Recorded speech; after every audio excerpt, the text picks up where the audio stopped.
The wind on 442B never stopped. It howled across the red dust plains like a hungry animal, carrying tiny rocks that could cut skin if a person stayed outside too long. The sky was orange during the day and deep purple at night. Two small moons hung in the darkness, casting strange double shadows on everything below. Governor stood at her office window and watched the dust blow past. She was 53 years old, with gray streaks in her black hair and tired lines around her eyes. She had lived on this planet for 30 years. She had watched children grow up here, get married here, have their own children here. New was her home now, even if Earth felt like a distant dream. The colony had 12,000 people. They were farmers, miners, engineers, teachers, and doctors. They had built their small city in a valley between two mountain ranges where the wind was a little gentler. They grew food in underground farms where the temperature stayed constant. They mined metals from the mountains and traded them with passing ships for medicine and equipment. Life was hard, but it was good. The people of New were proud of what they had built with their own hands. Lieutenant walked into her office without knocking. He was a tall man in his 40s with a soldier's straight posture. He had served in the Earth Navy before retiring to the colony 10 years ago. Now, he led the small defense force of 200 volunteers who kept the colony safe. His face was pale, had never seen him look scared before. "Governor," he said, "we have a problem." In the communications center, Doctor was staring at her screens with wide eyes. She was the colony's and communications officer, a young woman who had come to New to study the planet's strange plant life. She had never expected to see what was on her screens now. "I detected them 6 hours ago," she explained, her voice shaking slightly. "At first I thought it was a sensor error, but I checked 3 times. The readings are real." Governor looked at the screen. Hundreds of small dots were moving toward the planet. Ships, more ships than she had ever seen in one place. "Who are they?" she asked. Doctor's hands trembled as she pulled up another screen. "I matched their energy signatures to the Galactic Union database. They are Dominion." The room went silent. Everyone knew about they were slavers. They attacked weak colonies, captured the people, and sold them across the galaxy. Entire civilizations had been destroyed by them. The Galactic Union considered them criminals, but the Union was far away and moved slowly. By the time they decided to act, it was always too late. "How many ships?" Lieutenant asked. 342, Doctor whispered. Closed her eyes. New had no warships. They had a few small patrol vessels and some old mining shuttles. Against 300 warships, they had nothing. Elder arrived at the communications center an hour later. He was 87 years old, the oldest person in the colony. He had been born on Earth and remembered blue skies and green forests. He walked with a cane now, but his mind was still sharp. "I heard the news," he said quietly. "What are our options?" Lieutenant shook his head. "We cannot fight them. We cannot run. Our transport ships are too slow and too few. If we try to evacuate, they will catch us in open space." "What about the Galactic Union?" someone asked. "The nearest Union outpost is 3 weeks away by hyperspace," Doctor said. "They will be here in 2 days." Governor looked at her people. She saw fear in their eyes, but also something else. Determination. These were humans who had survived on a hostile world for 60 years. They did not give up easily. "There is one thing we can try," she said slowly. "It is a long chance. Maybe no chance at all, but it is something." She walked to the old communications console in the corner of the room. It was ancient equipment, brought by the first colonists. No one used it anymore because it could only send signals on old Earth military frequencies. "What are you doing?" Lieutenant asked. "I am sending an SOS," said, "on the old frequency, the one Earth used before we joined the Galactic Union." Elder understood. His old eyes went wide. "You think Earth will hear it?" "I do not know," admitted. "I do not know if anyone is listening. I do not know if they will care about a small colony on the edge of nowhere, but we are humans, and humans do not die without a fight." She typed the message carefully. She included their location, their situation, and their enemy. She included the number of colonists and the number of enemy ships. She ended with 3 simple words that humans had used for centuries when they needed help. "Send help, please." Her finger hovered over the transmission button. If no one answered, they would die alone. If no one came, they would take them all. Their children would grow up as slaves. Their colony would become an empty ruin. But if someone was listening, if someone remembered them, if someone cared. She pressed the button. The signal launched into space at the speed of light. It bounced off relay stations, passed through nebulae, and flew across the vast darkness between stars. It was a tiny whisper in the enormous silence of the galaxy. 12,000 humans watched the sky that night. They held their families close.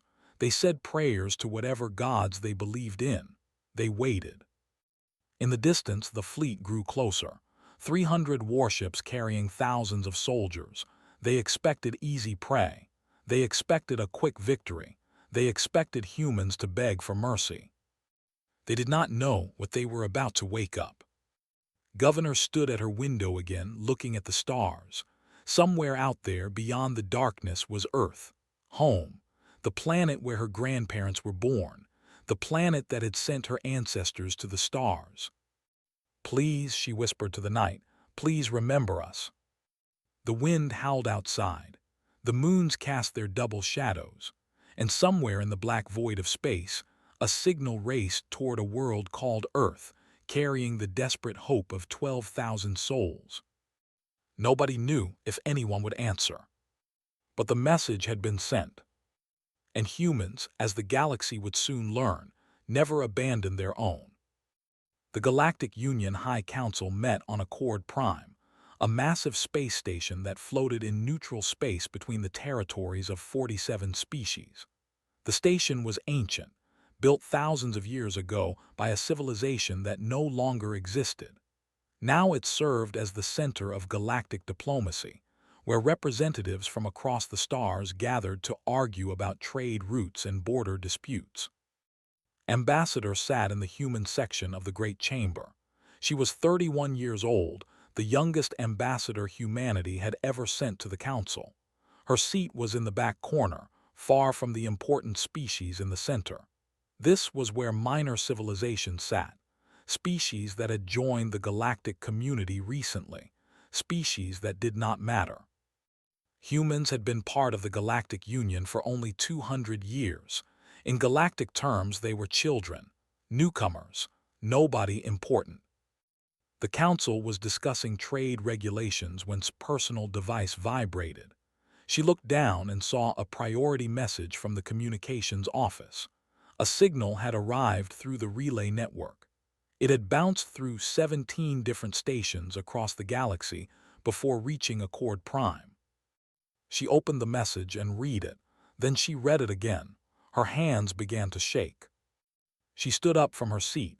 Several alien delegates looked at her with annoyance. Minor species were not supposed to interrupt important discussions. "High Arbiter," she called out. Her voice was steady even though her heart was racing. "I must address the council."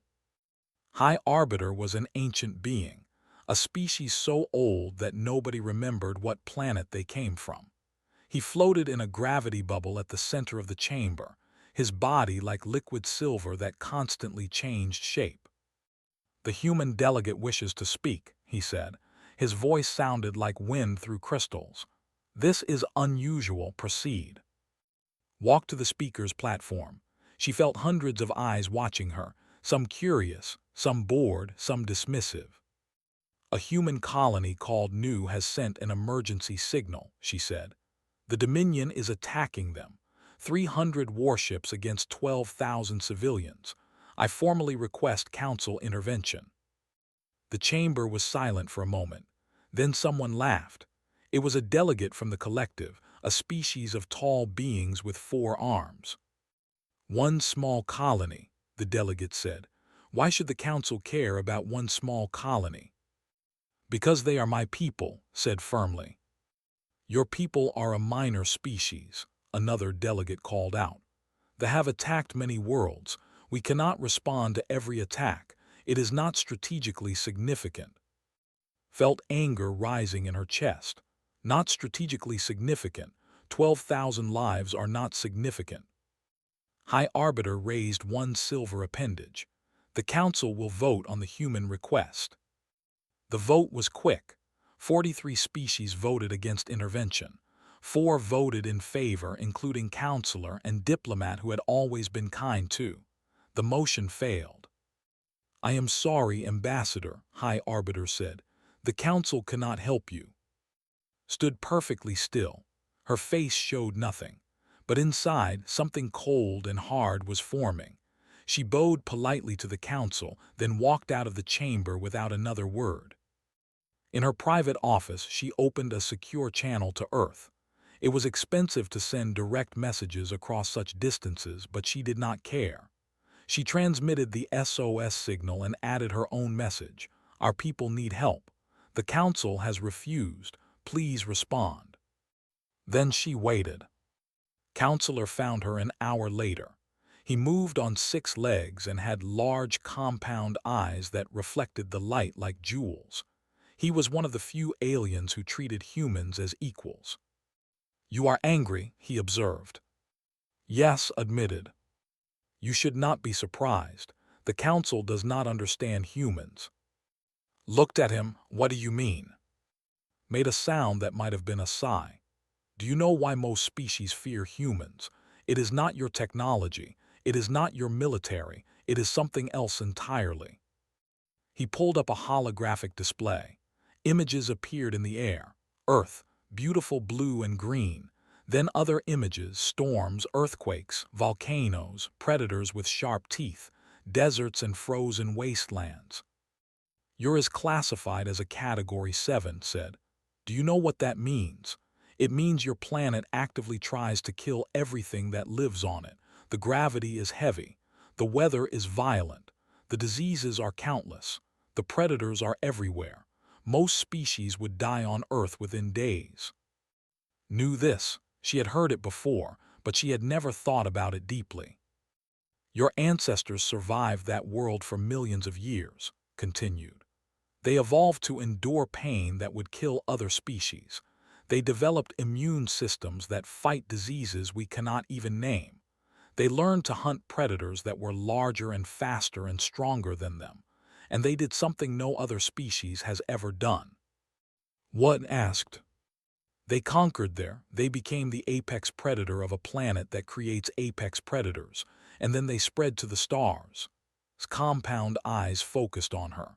The council dismisses humans because you are new, but I have studied your history. I know what you are capable of, and I know one thing that the council does not. What is that? Humans never abandon their own. He paused. They have made a terrible mistake. They think they are attacking a weak colony. They do not understand that every human colony is connected. When one human bleeds, all humans feel it. His device vibrated, a new message from Earth. She opened it and read the words. They were simple, short, but they made her smile. Signal received. Fleet mobilizing. Hold the line. Across the galaxy, things began to happen. On Earth, old admirals received calls in the middle of the night. On Mars, shipyards that had been quiet for years suddenly lit up with activity. On Europa and Titan and dozens of other human worlds, soldiers who had retired years ago put on their uniforms again. The word spread through human space like fire. New, attack, our people need help. Ships that had been dormant for decades powered up their engines. Weapons that had not been fired in years were loaded and tested. Veterans who had thought their fighting days were over looked at each other and nodded. Nobody gave orders. Nobody had to. This was what humans did. When family was in danger, you did not ask questions. You did not wait for permission. You moved. On Accord Prime, Ambassador walked back into the council chamber. The delegates were still discussing trade regulations. Nobody looked at her. She smiled to herself. Soon they would learn. Soon the whole galaxy would learn. You do not attack human civilians. You do not threaten human children. You do not touch human colonies. Because when you do, something wakes up, something old, something that survived for 1,000,000 years, something that learned to fight before it learned to speak. And that something does not forgive. That something does not forget. That something is coming. And it is very, very angry. They landed on 442B on a morning when the dust storms were quiet. There fell from the sky like metal rain, crashing into the red earth around Nu. Thousands of soldiers poured out, armed with plasma rifles and shock weapons. They had conquered dozens of worlds. They knew how this worked. The weak species would see their numbers and surrender. They always did. Commander stood on the bridge of his flagship in orbit. He was tall with gray skin and 4 eyes that could see in complete darkness.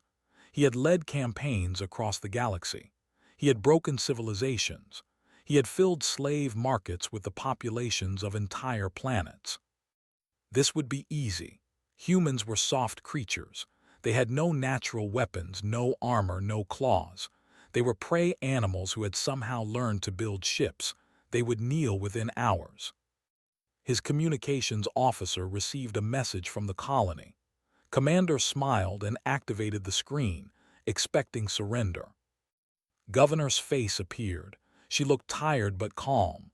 Behind her could see humans moving with purpose. They did not look scared. They looked busy. Commander said, "You have entered human territory without permission. You have threatened human civilians. I am giving you one chance to leave." Laughed, the sound was harsh and cold. "You have no ships, no army, no weapons. What will you do, human? Throw rocks at us?" Smiled, it was not a friendly smile, something like that. The first patrol entered the colony an hour later. 20 soldiers, heavily armed, walking through the empty streets. They expected to find hiding civilians. They expected easy captures. The street exploded beneath them. Lieutenant had spent 2 days placing mining charges throughout the colony. The colonists knew every tunnel, every building, every shadow. They had lived here for 60 years. This was their home. They learned very quickly that humans did not fight fair. Sergeant Minu was 24 years old. He had joined the Colonial Defense Force because his father had been a soldier. He had never fired a weapon at another living being. Now he crouched behind a broken wall with 7 other soldiers, watching the hospital entrance. Inside were 300 people, children, elderly, wounded, people who could not run. "They are coming," someone whispered. Minu saw them, 50 soldiers moving down the street. They had learned to be careful now. They moved in formation, checking corners, watching rooftops. "We hold them here," Minu said. His voice was calm. He did not feel calm. He felt terrified, but his people were depending on him. Fear was a luxury he could not afford. The battle for the hospital lasted 16 hours. 8 humans against waves of soldiers. They used everything: mining tools, kitchen knives, broken furniture. When they ran out of ammunition, they threw rocks. When they ran out of rocks, they used their fists. Minu was shot twice. He kept fighting. When the relief team finally arrived, he was still standing at the entrance, covered in blood and dust, his rifle empty and a metal pipe in his hands. They had lost 40 soldiers trying to take that hospital. They had taken nothing. Doctor was not a soldier. She was a scientist, but she understood systems, weather systems. The colony had equipment to modify local weather patterns used for farming. She had an idea. "They cannot handle extreme environments," she explained to Governor. "Their species evolved on a temperate world. They have no resistance to harsh conditions." She spent one night reprogramming the weather control system. The next morning, she activated it. The soldiers outside the colony suddenly found themselves in the middle of an acid rain storm.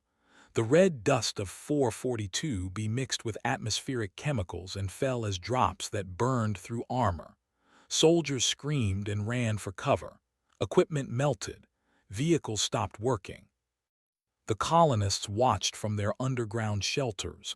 They were used to acid rain. They had lived with it for decades. For them, it was just weather. For them, it was horror. Was 16 years old.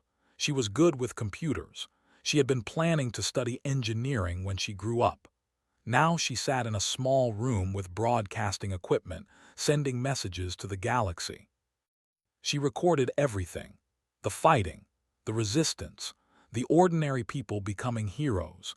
She showed a farmer named building weapons from tractor parts. She showed a teacher named organizing supply runs through enemy territory. She showed children helping carry ammunition to defensive positions. She broadcast it all on open channels. Anyone with a receiver could see it. "My name is," she said into the camera. "I am 16 years old. I live in New. They came to take us as slaves. We said no." Her broadcast spread across the galaxy. Species that had never thought about humans suddenly watched these strange fighting against impossible odds. They saw a small girl with dust in her hair telling the universe that her people would not surrender. On Accord Prime, delegates watched the broadcasts in silence. They had dismissed humans as a minor species. Now they watched humans fighting with broken tools against professional soldiers. They watched humans dying to protect their neighbors. They watched humans refusing to give up even when there was no hope. Commander stood on his bridge and stared at the casualty reports. 300 soldiers dead, in 1 week, against farmers and miners and teachers. His superiors were angry. They had expected quick victory. They had expected slaves. Instead, they had gotten a war. "Enough," growled. "Prepare orbital bombardment. If we cannot take them alive, we will take them dead. Burn the colony." His weapons officer hesitated. "Commander, there are valuable resources." "I do not care about resources. I care about ending this humiliation. Fire when ready." The weapons powered up. The targeting systems locked onto New. 12,000 humans, still fighting, still hopping, still waiting for help that might never come. Governor received the warning: orbital bombardment in 10 minutes. There was nowhere to run. There was nothing to do. She gathered her people in the central shelter. They held hands. They said goodbye to each other. Elder led them in an old song from Earth, one that humans had sung in dark times for hundreds of years. Above them, the weapons prepared to fire. And then the sensors officer on ship started screaming. Something was emerging from hyperspace, something big. No, not something, many somethings, hundreds, thousands. Ships, human ships, more ships than had ever seen in one place. They filled the sky like an angry swarm. They blocked out the stars. They kept coming and coming and coming. Commander looked at his tactical display. His 4 eyes went wide. His gray skin turned pale. 3,000 human warships, battle cruisers, destroyers, carriers, all of them pointed directly at his fleet. A message came through on all frequencies. A human voice, calm and cold. "This is Admiral of the United Earth Relief Fleet. You have 10 seconds to power down your weapons and surrender. This is your only warning." Stared at the screen. Below in New, the colonists heard the message too. They looked up at the sky and saw lights. Thousands of lights. Ships coming to save them. Governor started to cry. Not from sadness, from relief, from joy, from the overwhelming knowledge that they had not been forgotten.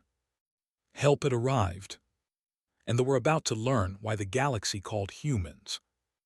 Admiral stood on the bridge of the battleship Earth's Fury and looked at the enemy fleet. He was 68 years old, with white hair and a face full of scars from battles fought long ago. He had retired 5 years ago, planning to spend his remaining days fishing on the shores of New Korea back on Earth. Then the signal came. New attack, civilians in danger. He had put on his uniform within the hour. He was not alone. Across human space, veterans answered the call. Ships that had been museums came back to life. Factories that had been quiet for years started building weapons again. In 3 days, the largest fleet in human history assembled. 3,000 warships, from Earth, from Mars, from Europa, Titan, Ganymede, and a dozen other colonies. Destroyers, cruisers, carriers, and battleships. Every human world had sent what they could. Now they hung in space around 442b, facing 300 ships. "The commander has not responded to our warning," Captain reported. She was Admiral's second in command, a woman of 40 who had served under him for 15 years. "Their weapons are still powered." Nodded slowly. He had hoped they would be smart. He had hoped they would see the numbers and surrender, but they were proud. They had never lost a battle. They did not know how. "Open a channel to the colony," he said. Governor's face appeared on the screen. She looked exhausted. There was dust in her hair and blood on her clothes, but she was smiling. "Admiral," she said, "you came." "We always come," replied. "How are your people?" "Tired, hurt, but alive. We held them off, Admiral. For 9 days we held them." Felt pride swell in his chest. 12,000 civilians had fought professional soldiers for 9 days, with farming tools and mining equipment. That was what humans were made of. "Rest now, Governor. We will handle the rest." The channel closed, turned to his tactical officer. "Battle formation Alpha 7. All ships engage." The human fleet moved, and they learned what fear felt like. Doctor was a military historian. She had been assigned to the fleet to record what happened. She had expected a standard military engagement. Formations, maneuvers, strategy. What she witnessed was something else entirely. They fought in perfect formations. Their ships moved in mathematical patterns, each one supporting the others. It was beautiful in a cold, mechanical way. It was how advanced civilizations fought, predictable, efficient, safe. The humans did not fight like that. Human ships scattered like leaves in a storm. They broke formation. They attacked from unexpected angles. They flew through spaces that should have been too small. They did things that, according to tactical computers, were impossible. Captain led a destroyer squadron through the center of the fleet. Her ships twisted and spun, dodging fire that should have hit them. They moved like dancers, like predators, like something alive rather than machines. "This is impossible," the tactical officer shouted. "Their trajectories do not follow any known pattern." Commander watched his ships explode one by one. The humans were not fighting a battle. They were hunting. Each human ship picked targets and chased them with a focus that was terrifying to witness. A human cruiser took heavy damage. Instead of retreating, it accelerated directly at a battleship. It rammed into the enemy vessel at full speed, destroying both ships. The human crew had sacrificed themselves to take down a larger enemy. Had never seen anything like it. No species did that. No species threw their lives away so easily. But humans were not like other species. They came from a world that killed the weak.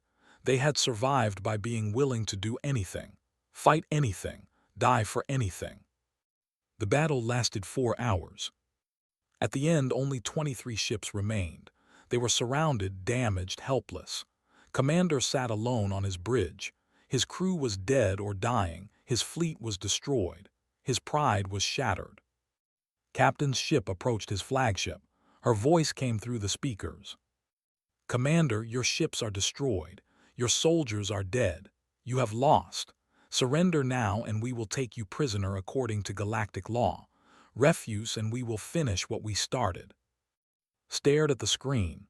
On it he could see the human fleet, 3,000 ships barely damaged. They had crushed his force like insects. "How?" he whispered. "You are humans, you are a minor species. How?" His voice was cold. "We are from Earth. We come from a world that tried to kill us every day. We evolved to survive. We evolved to fight. We evolved to win." She paused. "You attacked our children. You attacked our families. Did you really think we would let that stand?" Lowered his head.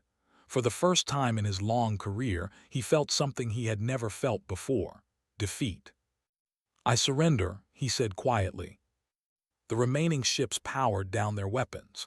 Human boarding teams captured them one by one. Commander was put in chains and taken to a human prison ship. Doctor recorded everything. She documented the battle data, the casualty reports, the tactical analysis. The numbers were clear. The humans had lost 47 ships. They had lost 319. It was not a battle, it was a massacre. Admiral landed on New that evening. He walked through the ruined streets past the destroyed buildings and the makeshift graves. The colonists watched him pass. Some saluted, some cried, some simply stood in silence.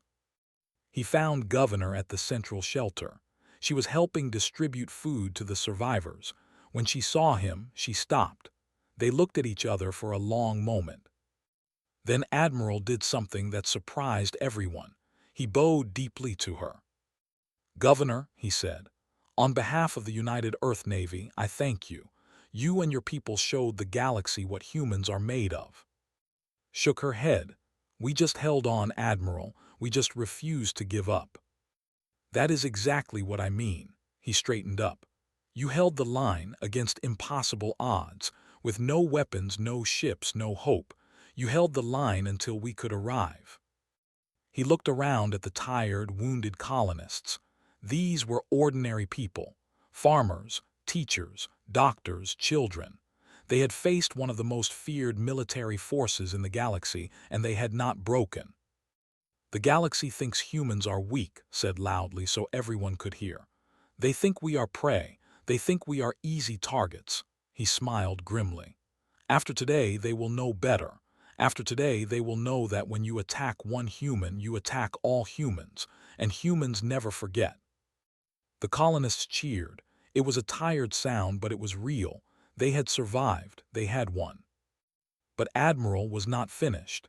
He turned to his communications officer. "Send a message to the fleet. We are not going home yet." Governor looked at him with surprise. "Admiral, where are we going?" His eyes were hard. "They have been attacking colonies for centuries. They have millions of slaves from dozens of species. They think no one can touch them. They think they are safe." He turned to look at the stars. "They are wrong.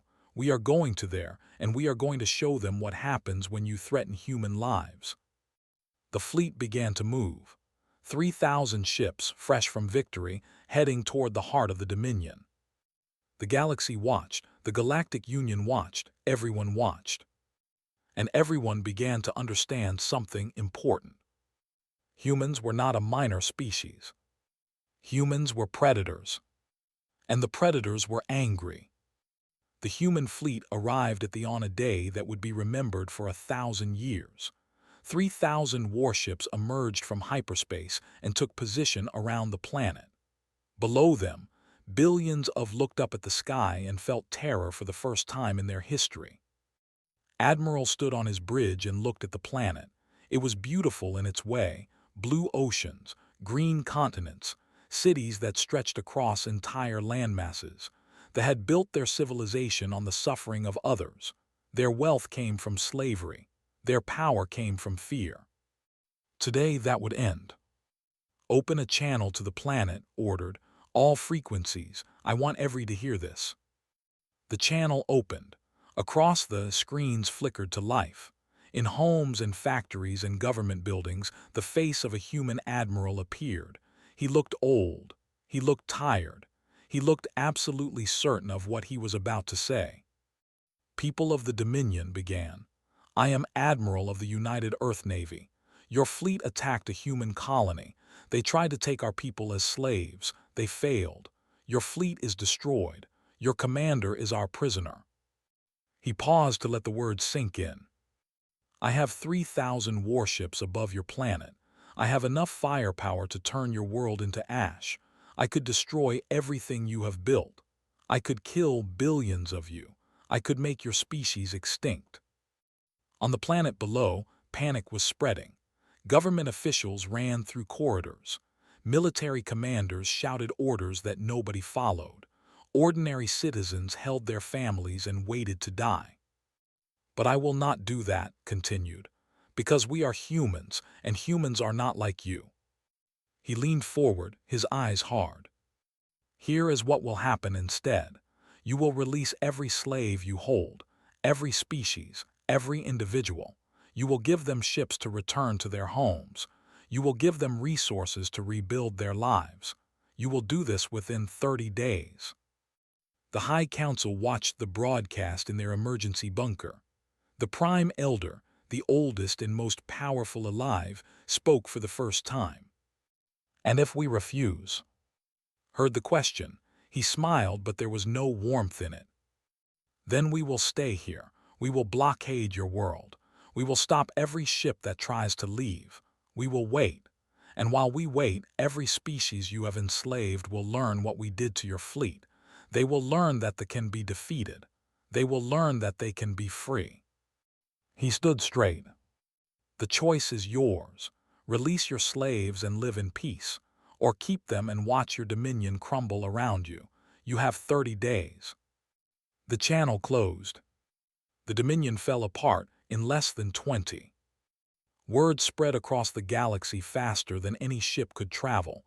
The had been defeated, the slavers had been beaten, and the species who did it was not an ancient power or a mighty empire. It was the humans, the newcomers, On 100 worlds, slaves rose up against their masters. They had been afraid for generations. Now they had hope. Now they had proof that they could bleed. They tried to fight back, but their military was broken. Their best ships were debris around 442b. Their commanders were dead or captured. And above there, 3,000 human warships waited in silence, a constant reminder of what would happen if they refused. On day 19, the High Council announced unconditional surrender. They would release all slaves. They would pay reparations. They would accept human oversight of their military. They would never again engage in the slave trade. The galaxy watched in disbelief. Ambassador returned to the Galactic Union Council chamber. This time, she did not sit in the back corner. She walked to the center platform where the important species spoke. No one stopped her. High Arbiter looked down at her. "The human ambassador wishes to address the council." "Yes," said calmly. "The council recognizes the representative of humanity." Looked around the chamber. She saw the delegates who had refused to help. She saw the species who had dismissed her. She saw the aliens who had called humans minor and insignificant. 12 days ago I stood in this chamber and asked for help," she said. "My people were dying. Slavers were attacking our colony, and you refused. You said we were not strategically significant." The chamber was silent. "Today the Dominion no longer exists. Their slaves are free, their fleet is destroyed, their empire has fallen." She paused. "Humans did that without your help, without your approval, without your permission." She took a breath. "I am here to deliver a message. Humanity does not want power. We do not want to conquer or control. We want our people to be safe. We want our children to grow up free. We want to live in peace." Her voice hardened. "But hear me clearly. If anyone threatens our people again, we will respond. We will not wait for council approval. We will not follow your procedures. We will come with everything we have, and we will destroy anyone who threatens human lives." She looked directly at High Arbiter. "The Council has offered humanity a senior seat. We accept, not because we want power, but because we want a voice. We want to prevent wars, not fight them. We want to build friendships, not enemies." She smiled slightly. "But never forget what we are capable of when our family is in danger." She bowed politely and walked out of the chamber. Nobody laughed this time. On 442b, life slowly returned to normal. Colonists from across human space arrived to help rebuild. New buildings rose from the rubble. New farms were planted. New children were born. Governor stood at her window again, watching the work. She was tired, but she was happy. Her people had survived. They had won, and they were not alone anymore. Lieutenant joined her at the window. He had a new scar on his face, a reminder of the siege. He wore it proudly. "The Council has officially reclassified humanity," he said. "We are no longer a minor species." "What are we now?" asked. Smiled. "Apex predator civilization, highest threat rating possible." Laughed softly. "We are farmers and miners. We just wanted to grow food and raise families." "Yes," agreed. "But when someone tried to take that from us, we fought back. That is what makes us dangerous. Not because we want to fight, but because we will fight for what we love." Elder found them later that evening. He was weaker now, the stress of the siege having taken its toll. But his eyes were bright and his voice was strong. "I have been thinking," he said slowly, "about what happened, about what it means." Helped him sit down. "Tell us, Elder." Looked out the window at the orange sky. "Humans are small creatures. We have no claws, no fangs, no armor. On our we were prey for 1,000,000 years. Everything wanted to eat us." He smiled. "But we survived. Not because we were strong, because we were stubborn, because we never gave up. Because when one human was in danger, every human came running." He looked at and, "The galaxy thinks we are predators now. They are wrong. We are something more important." "What is that?" asked. "We are family, every human everywhere. We are connected. When one of us hurts, all of us feel it.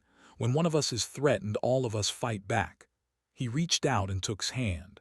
"That is our real strength, not our ships or our weapons, our love for each other." Squeezed his hand gently. 5 years passed. Nu became famous across the galaxy. Tourists came to see the place where humans had held off an invasion. Students came to study at the new university. Diplomats came to meet the people who had changed galactic politics forever. Graduated from the Galactic University with honors. She became a diplomat, working to build bridges between species. She never forgot the girl she had been, broadcasting from a small room while her world burned around her. Sergeant Minu became the commander of Nu's defense force. He trained the next generation of soldiers, teaching them that courage was not the absence of fear, but the choice to act despite it. Doctor continued her research, but now she had funding from a dozen worlds. Her work on environmental adaptation became required reading at universities across the galaxy. And one day, a new signal arrived. Ambassador received it in her office on Accord Prime. It was an SOS, not from humans, from a species called the on a small world far from galactic trade routes. Slavers were attacking them. They had heard what happened at Nu. They were asking for help. Looked at the message for a long moment. Then she called Admiral, who had finally retired for real this time. "Admiral," she said, "we have a situation." She sent him the signal.